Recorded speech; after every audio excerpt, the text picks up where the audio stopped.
यह औरत सिर्फ डेक पर थोड़ी हवा लेने आई थी, लेकिन उसे अंदाजा भी नहीं था कि कोई उस पर पीछे से हमला कर देगा।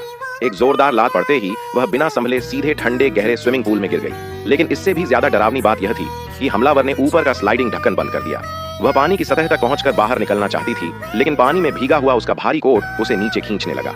देखते ही देखते वह तेजी से नीचे डूबने लगी। मौत सामने खड़ी थी। उसने अपने दिमाग को शांत किया और तेजी से सोचना शुरू किया।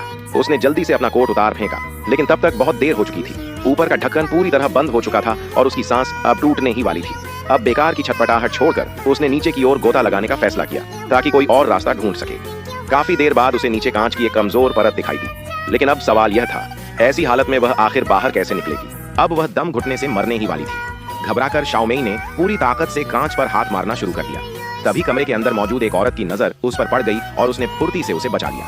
हालांकि उसकी जान तो बच गई, लेकिन शाओमेई अब भी बुरी तरह कांप रही थी, क्योंकि पिछले 2 दिनों में यॉट पर हुई सारी बुरी घटनाएं उसके दिमाग में बार बार घूम रही थीं।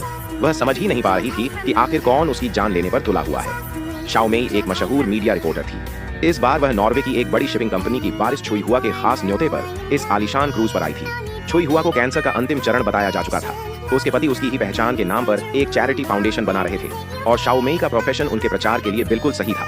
उस रात शाओमेई ने खूबसूरत गाउन पहना और डिनर पार्टी के लिए तैयार हो गई। लेकिन तभी गलियारे में उसकी अचानक मुलाकात उसके पूर्व प्रेमी शियाओबाई से हो गई, जो एक पूरी कहानी देखने के लिए नाम के नीचे दी गई वीडियो पर क्लिक करें और अगले एपिसोड के लिए चैनल को सब्सक्राइब करें।